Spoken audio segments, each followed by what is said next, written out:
행복한 내적 생활의 조건이라는 제목으로 여러분과 함께 은혜를 나누고자 합니다. 이 세상에 사는 사람치고 어느 누구 한 사람도 행복해지기를 원치 않은 사람은 한 사람도 없습니다. 그러나 많은 사람들이 행복해지지 않고 불행한 생활을 하고 있고 슬픔을 지식고 살고 있는 이유는 그들이 행복으로 걸어가는 길을 알지 못하기 때문에 그런 것입니다. 여러분, 행복이란 우리 한 사람 한 사람 행복해지기를 원하는 사람의 마음의 결단에 달려있는 것입니다. 내가 행복을 선택해야 되겠다. 나는 매일매일의 생활 속에 불행을 선택하지 아니하고 행복을 선택해야 되겠다는 마음의 선택의 결단이 우리에게 절실히 필요한 것입니다. 아브라함 링컨은 말하기를 인간은 행복해지기를 원하는 것만큼 행복해질 수 있다고 그런 말인 것입니다. 그러므로 오늘 저는 여러분에게 여러분 한 사람 한 사람 이 세상에 살면서 부유하든지 가난하든지 건강할 때나 병들 때나 상관할 것 없이 행복을 가지고 살 수 있는 여러분에게 조건을 제시해드리겠습니다. 첫째로 여러분 우리가 행복한 삶을 하기 위해서는 매일의 생활 중 주님을 영원하게 하기로 마음의 결심을 해야만 하는 것입니다. 제가 이번 여행을 통해서 비행기 안에서 스튜어디스 한 사람에게 전도를 했습니다.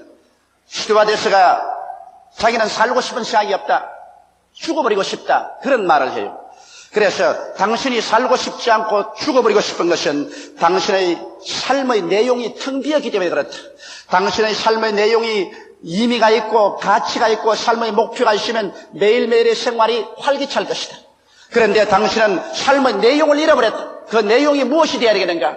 우리를 위해 십자가에 죽었다가 부활하신 예수 그리스도를 삶의 내용으로 모시고 천지를 지으신 하나님을 영원하게 하는 삶을 살면은 당신의 삶이 매일같이 가치가 있고 그리고 의미 있는 삶을 살게 되고 당신이 걸어가는 삶의 영원한 목표가 하늘나라에 도달하는 것이 되기 때문에 목적 있는 삶이 되므로 당신은 행복을 얻을 수가 있다. 그렇게 제가 하고 기도를 해주고 있는데 앞자리에서 계시던 사업가 한 사람이 연방 담배를 피우고 있다가 그만 담배를 끊어버리고 내가 한참 그 소녀에게 전도하고 있는데 귀를 기울이고 계셔요.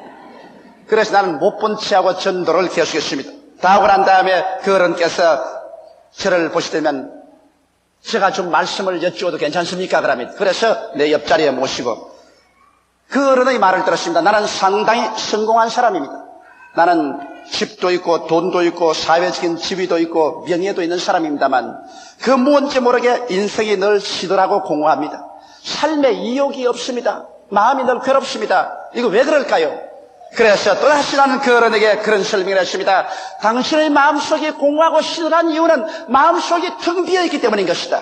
삶의 내용이 없기 때문에 그런 것이다. 아무리 잘 먹고 잘 입고 마시고 그 티를 근사하게 해도 속이 텅 비어있는 사람은 속에 허기증이 생긴 내용이 있어야 되는데 그 삶의 내용은 예수 그리스도밖에 없습니다. 예수를 믿으십시오. 그리고 하나님을 영원하게 하기 위해서 사십시오. 그러면 삶에 의미가 있고 가치가 있어지고 또 나의 영원한 삶의 목표가 하나님을 모시고 하나님을 만나러 천국에 가는 것이 삶의 목표가 될 때 동남풍이 불고 서북풍이 불어도 세월이 흘러가고 환경이 변해도 변치 않은 삶의 의미와 가치와 목적을 가지고 행복하게 살 수 있습니다. 그리고 제가 기도해 드릴 수가 있었습니다. 여러분, 오늘 여러분과 나의 삶이 아무리 거창스럽게 화려한 그 티를 한다고 할지라도 속이 텅 비어 있으면 행복은 다가오지 않습니다. 여러분의 행복은 진실로 속이 가득 차야 됩니다. 삶의 가치로 가득 차야 되고 삶의 의미로 가득 차야 되고 삶의 목표가 있어야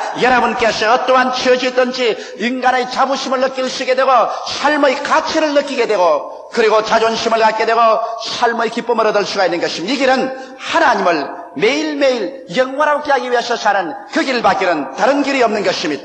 둘째로 여러분께서 행복을 얻기 위해서는 매일 정한 시간 성경을 연구하고 기도해야만 되는 것입니다. 우리 사람들이 하루만 양식을 먹지 않아도 허기증이 생기고 이틀 사흘 굶으면은 그 다음은 밥 생각밖에 나지 않고 신경질이 나는 것입니다. 이와 같이 여러분, 우리 사람은 육신의 양식만 먹고는 살 수가 없습니다. 사람은 영적인 양식, 마음의 양식을 먹어야 되는 것입니다. 영적으로 마음으로 굶주린 사람이 행복이 다가올 수가 있겠습니까? 믿음, 소망, 사랑, 기쁨, 평화가 마음속에 넘쳐날 수 있겠어요? 사랑과 희락과 화평과 오래 참음과 자비와 양성과 충성과 온유와 절제 같은 이러한 귀한 마음의 양식은 여러분 하나님의 말씀을 매일같이 먹어야 되는 것입니다. 우리가 삼시세 때 양식을 먹는 것처럼 우리도 매일같이 하나님의 말씀을 여러분 착실히 먹고 착실히 묵상해서 이 말씀이 여러분 가운데 충만하게 될 때 여러분은 내적인 허기증을 느끼지 아니하고 이 세상에 여러 가지 다가오는 시험과 환난을 이겨나갈 수 있는 내적인 힘을 얻을 수가 있는 것입니다. 믿음은 들음에서 나며 들음은 그리스도의 말씀으로 말미암기 때문에 말씀을 읽고 듣고 묵상하는 사람 속에 믿음이 일하게 되는 것입니다. 또 나아가서 여러분 기도해야만 하는 것입니다. 오늘날 기도하지 않고 하나님과 교제할 수 있습니까? 사람과도 서로 대화하지 않고는 안 친해지는데 하나님과 친해지려면 여러분 기도를 해야 돼요. 교회 왔다 갔다 하면서 내가 개인적으로 하나님과 깊은 기도의 교제 관계가 없으면 성령이 내 마음속에 충만하지 않습니다. 저는 매일같이 1시간 반에서 2시간 이상 아침 새벽 일찍 일어나서 기도를 하지 아니하면 그 마음속에 공허가 말할 수 없습니다. 그날 나와서 무슨 일을 해도 일이 잘 안 되고 신경질이라고 화날 일만 자고 생겨나는 것입니다. 그러나 하루에 1시간 반 내지 2시간 내가 주께 구할 것다고 하고 하나님과 대화를 하고 하나님을 먼저 섬기고 난 다음에 마음에 성령이 충만하고 기쁨이 넘쳐서 나오면 그날 어떤 일을 당해도 능히 해결할 수 있는 힘과 능력과 지혜와 총명을 하나님께서 주시고 모든 일이 합동하여 선을 이룰 수 있는 믿음을 얻을 수가 있는 것입니다. 이렇기 때문에 우리가 인생을 살면서 염려 없는 인생은 살 수가 없어요. 문제 없는 인생도 살 수가 없습니다. 가는 곳마다 염려가 다가오고 문제가 다가오고 시험과 환난이 다가옵니다. 이것을 이겨내지 못할 때 우리가 고통이 다가오는 것입니다. 이것을 이겨낼 수 있는 내적인 힘이 있을 때 어떠한 시련과 환난이 다가와도 우리는 당당하게 승리할 수 있는 것입니다. 이러기 위해서 우리는 말씀을 먹어야 되고 우리는 기도해서 성령이 충만해야 되는 것입니다. 그러면 말씀과 성령이 충만한 사람은 어떠한 시험과 환난이 다가와도 이것을 오히려 변화시켜서 나의 밥으로 만들어버리고 더 힘을 얻게 만들고 마는 것입니다. 이러므로 우리가 행복한 내적인 삶을 살기 위해서는 매일 정한 시간에 성경을 연구하고 기도하는 것을 게을리하지 마시기를 주님의 이름으로 축원합니다. 셋째로 행복을 얻기 위해서는 매일 마음의 병을 청산해야 되는 것입니다. 이 세상에 사는 동안 육신에도 여러 가지 질병이 다가오는 것처럼 사람의 마음에도 끊임없이 병이 다가옵니다. 마음의 병을 키워놓고 나면은 마음의 죽음이 다가오는 것입니다. 이렇기 때문에 마음의 죽음이 다가오기 전에 마음의 병을 자꾸 청산하고 치료해 나가야 되는 것입니다. 마음의 병은 무엇으로 생길까요? 미움이나 분노, 울분, 원한 등을 그대로 내버려두면 이것이 마음에 무서운 파괴적인 병을 일으키는 것입니다. 이렇기 때문에 성경은 말씀하기를 성을 내어도 분을 내어도 죄를 짓지 말며 해가 지도록 분을 품지 말라고 말한 것입니다. 여러분 오늘날 우리가 인생을 살면서 우리 마음속에 성날 일, 미울 일, 분노, 원한이 안 다가오는 것은 아닙니다. 그러나 이것을 여러분 가지고서 마음에 품은 채로 하루해를 건너고 잠자리에 들어가면 이것이 우리의 심령 속에 무서운 파괴를 가져오는 것입니다. 이렇기 때문에 미움이 들어오고 분노가 들어오고 원한이 마음속에 사무치라도 그 해가 지나기 전에 주님 앞에 나와서 이것을 다 고백해서 청산해버리고 예수의 피로 씻어버리고 이것을 다 흘러가는 물처럼 흘러보내게 되시기를 주 이름으로 축원합니다. 그뿐 아니라 마음속에 불안과 공포가 사람인 이상 안 다가올 수가 있나요?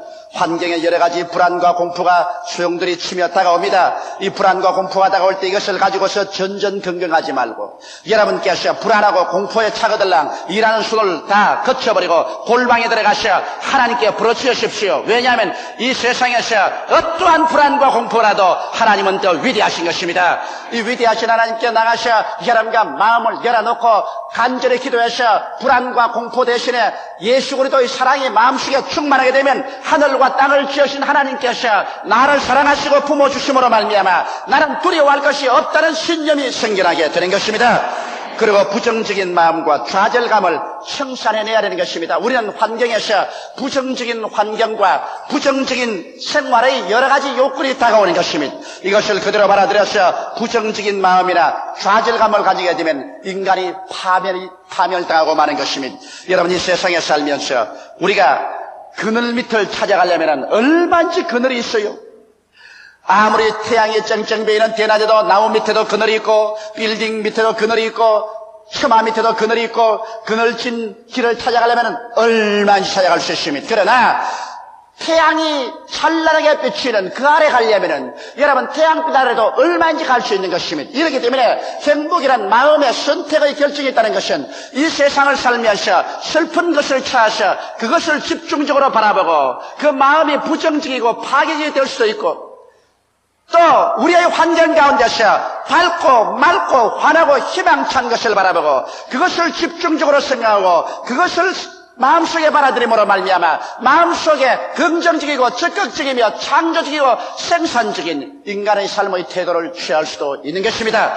여러분, 한 가정사도 그래요. 가정에 많은 일들이 생겨나는데 그 일들 가운데서 내가 부정적인 요소를 다 끌어모아서 내 무덤을 만들 수도 있는 것입니다.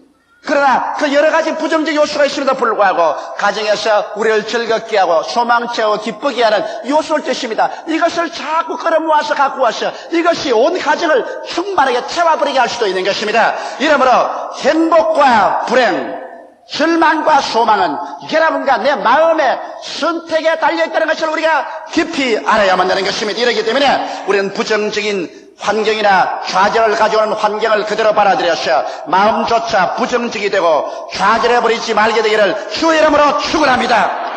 그리고 죄책을 마음속에 가지고 있어서는 안 됩니다. 여러분 마음속에 실제로 죄를 짓고 죄책감이 생기면 곧장 하나님 앞에 회개하고 죄를 버리고 양심의 소리를 들어서 마음을 정결하고 깨끗하게 할 때 여러분 행복이 다가오지, 양심의 죄책을 가지고서는 그대로 살 때 행복은 다가오지 않습니다.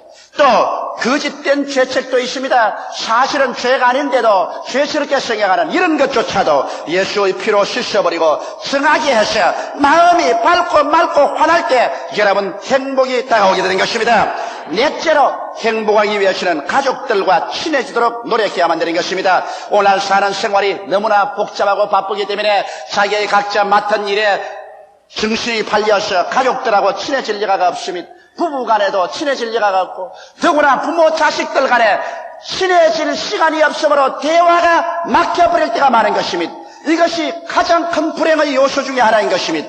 여러분, 우리가 이 세상에서 애쓰고 힘써서 일하고 돈 벌고 하는 것이 모두 다 아름다운 가정을 이루어나가기 위한 것이 아니겠습니까? 이렇기 때문에 우리는 있는 힘을 다해서 시간을 내어서 어찌한지 부부와의 대화의 창구를 열어놓고 부모와 자식 간의 대화의 창구를 열어놓고 조그마한 시간이라도 시간이 있으면 그것을 붙잡아서 가족들과 친해져야만 되는 것입니다. 그럴 때 가정에 따뜻한 화목이 돌기 시작하는 것입니다. 가장 깊은 마음의 대화도 가족 간에 이루어질 수 있고 가장 따뜻한 사랑을 나눌 보금자리도 가정인 것입니다. 상처 입었을 때 그들을 받아주고 오해받았을 때 이해를 해주고 이 세상에서 고난당했을 때 그것을 따뜻하게 품어줄 수 있는 것은 가정과 가족밖에 없는 것입니다. 이러기 때문에 가정과 가족을 따뜻하게 보존해 놓지 못하면 치료받을 수 있는 처소를 잃어버리고 마는 것입니다. 이러기 때문에 여러분 즐거움도 가족과 함께 즐거워해야 진짜로 즐겁지,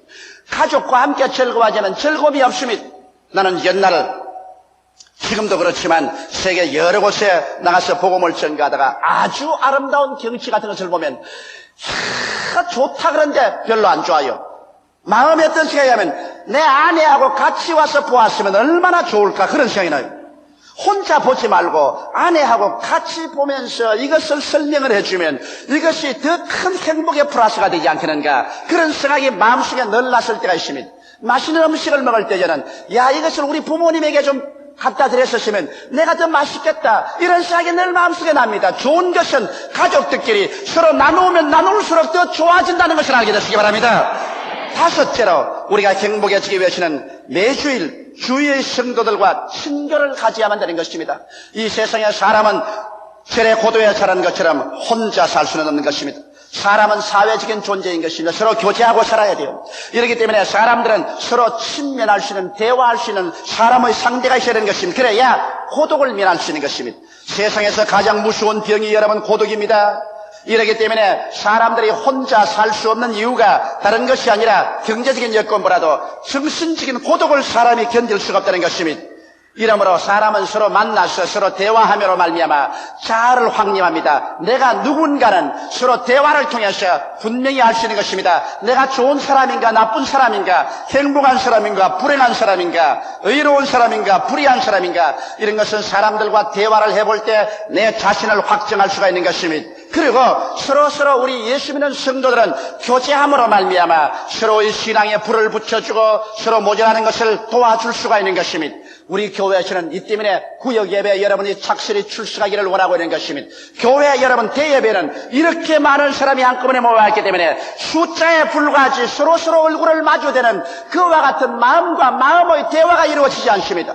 얼굴과 얼굴의 대화는 이루어져도 마음과 마음의 대화가 없는 삭막하게 되는 것입니다. 그러나 우리 구역 예배에 들어가서 구역장 우리 조장들과 함께 모여서 서로 얼굴과 얼굴을 마주댈 뿐 아니라 마음과 마음을 털어놓고 성도의 대화를 하게 될 때 우리의 삶이 살쪄지고 기뻐지고 삶의 즐거움을 느끼게 되는 것입니다. 이러므로 교회에 와서 외로운 인생이 되지 말고 반드시 구역에 소속해서 구역 간에 이웃 성도 간에 대화를 나눔으로 말미암아 나는 혼자가 아니라는 그 즐거움 속에 들어가게 되시기를 주의 이름으로 축원합니다. 여섯째로 여러분이 행복한 생활을 얻기 위해서는 취미 생활을 매주일 가져야 되는 것입니다. 사람들이라는 것은 이 세상에서 살면서 반드시 돈을 벌기 위한 목적으로만 일해서 살아가서는 안 되는 것입니다. 사람이 반드시 돈 벌기 위해서만 목적을 가지고서 안간 힘을 들이고 살면은 늘 그곳에 긴장이 쌓이고 쌓여서 얼마 전에 그 긴장이 터지는 날에는 걷잡을 수 없는 심적 육체적인 파멸을 가져오게 되는 것입니다. 이러므로 우리는 이 세상에 살면서 반드시 취미생활을 매주일 가져야 되는 것입니다. 이렇기 때문에 주님께서도 너희가 엿새 동안 부지런히 일하고 일회체는 하나님을 섬기고 일체의 모든 일을 쉬라고 말하는 것입니다. 인간이란 아침부터 저녁까지 밤낮 일만 하도록 만들어지지 않으셨으면 엿새 동안은 일하고 일회체는 쉼으로 말미암아서 하나님을 섬김으로 그 마음에 새롭게 하나님의 은총으로 새로운 활력을 채워줄 수가 있는 것입니다. 그와 함께 여러분 생활의 긴장을 풀 수 있고 참으로 즐길 수 있는 지극히 적은 취미라도 좋습니다. 개인적으로도 가족적으로라도 혹은 친구하고도 그렇게 돈 들지 아니하고 힘들지 아니하는 생활의 취미를 발견하시기 바랍니다. 이래서 여러분이 조그마한 일에 취미 생활을 계속할 때 여러분의 생활이 활기차고 즐거워지고 더 의미가 있게 되는 것입니다. 조그마한 곳곳질을 해도 좋습니다. 뜨개질을 해도 좋습니다. 산책을 해도 좋습니다. 그렇지 않으면 노래를 불러도 좋습니다. 악기를 배워도 좋습니다. 여러분께서 인생을 살면서 여러분의 생의 바퀴에 기름을 쳐줄 수 있는 조그마한 취미생활을 반드시 가져서 여러분의 삶을 새롭게 변화시키는 이런 운동을 해야 우리가 하루하루 살아가는데 즐거움을 가지고 행복을 느낄 수가 있는 것입니다. 또 나아가서 이제 7째로 매주일 이웃을 위한 좋은 일 한 가지씩을 하고 살아야 되는 것입니다. 이 세상은 이기주의로 꽉 들어차 있는 것입니다. 여러분 탕자의 비유를 아시죠? 탕자가 아버지께 나와서 내게 속한 분깃을 내게 주소서, 내게 주소서. Give me, give me, give me. 나만 생각하는 탕자. 그는 결국 자기의 속한 것을 다 끌어모아가지고서 사람들과 교제가 안 되고 먼 나라로 떠나가서 허랑방탕하고 말한 것입니다. 이기주의자는 언제나 자기 스스로의 욕망을 따라서 쾌락주의로 올라가고 허랑방탕해버리고 마는 것입니다. 허랑방탕한 결과로 어떻게 나오는 것입니까? 정신적인 기근이 다가오고 육체적인 기근이 다가오고 생활의 기근이 다가와서 그는 나중에 돼지 소굴로까지 낮아져 버리고 마는 것입니다. 인간이 이기주의적이 되어서 자기만 잘 먹고 잘 입고 잘 살겠다고 말하면 천국에 가시는 그는 짐승의 우리 속에 전락하는 짐승과 같은 존재가 되어버리고 마는 것입니다. 그래서 그 탕자가 나중에 절망에 처했을 때 그것을 크게 깨닫고 난 다음에 나는 아버지께로 돌아갈 때 하나님과 아버지에게 죄를 지었으므로 아들이라 일컬음을 받을 자격을 잃어버렸다. 이제는 종중의 하나로 보소서하고 돌아가리라. 자아가 깨어진 상태로 돌아오게 된 것입니다. 이와 같이 오늘날 여러분 우리가 이 세상에 살면서 자아를 잃어버릴 수는 없지만은, 그러나 무엇인지 나만 가지고 내게 주소서, 내게 주소서, 내 중심으로 이기주의로만 산다면, 그러한 남편은 한 가정에서 가장으로서의 자격을 상실합니다. 그러한 아내는 한 가정을 잘 보금자리를 만들 수가 없습니다. 그러한 자녀는 부모를 크게 불행하게 만들고 마는 것입니다. 이러므로 여러분, 우리 매주일 우리가 이웃을 위한 좋은 일 한 가지씩을 하고 살자, 그것인 것입니다. 남편은 매주일에, 요번 주일에도 내 아내를 위해서 한 가지 좋은 일을 하자. 그래서 끊임없이 아내를 연구해서 아내에 대해서 가장 좋은 일 한 가지씩 해주자. 남편도 아내를 기쁘시게 할 수 있는 좋은 일을 하나 해보자. 부모는 자식에게, 자식은 부모에게 우리 좋은 일을 한번 해보자. 한 주일에 적어도 한 건이라도 해보자. 우리 가족이 합쳐서 이웃에 못 살고 흠벗고 굶주리는 사람에게 나누어 갖기 운동이라도 전개해서 옷가지 한 간, 쌀 얼마라도, 그리고 금전 얼마라도, 환경에 도움이 되는 얼마라도, 또 다른 말 한마디라도 좋은 일 한번 해보자. 여러분께서 이와 같이 이웃에게 좋은 것을 나누고 이웃에게 좋은 일을 하게 될 때 여러분은 삶의 보람을 창조하게 되는 것입니다. 사람이 남을 도와주고 나면은 그렇게 마음속에 기분이 좋고 자기가 으쓱하고 삶의 가치를 느낄 수가 있는 것입니다. 이렇기 때문에 여러분께서 삶의 보람을 창조하기 위해서는 나누어 주고 나누어 갖고 이웃을 도와주고 이웃에 좋은 일하는 여러분 되시기를 주 이름으로 축원합니다. 우리가 이웃에 해줄 수 있는 가장 좋은 일이 예수 그리스도의 복음을 전개해 주는 그런 것입니다. 사람이 온 천하를 다 얻고도 자기 목숨 하나 잃으면 무엇이 유익하리요? 사람이 자기 목숨과 무엇과 바꾸겠냐고 말한 것입니다. 우리가 이웃 사람에게 해줄 수 있는 가장 위대한 일은 영원한 지옥불에 들어갈 사람을 영원한 생명길로 이끌어주는 전도의 말씀을 전달해주는 이것보다 더 크게 이웃에게 보람차고 좋은 일을 해주는 일이 없습니다. 이렇기 때문에 우리는 때를 어떤 짐을 얻든지 우리는 전도해야 됩니다. 저는 비행기 여행을 많이 하기 때문에 비행기를 탈 때마다 전도하기로 결심을 합니다. 전번에 제가 미국 갈 때 칼기 안에서 하나님께 기도하고 아버지여 성령으로 역사해서 전도하게 해주시옵소서는데 온 칼기 스튜어디스가 다 모여와가지고서 미국까지 가는데 안수한다고 정신이 없습니다.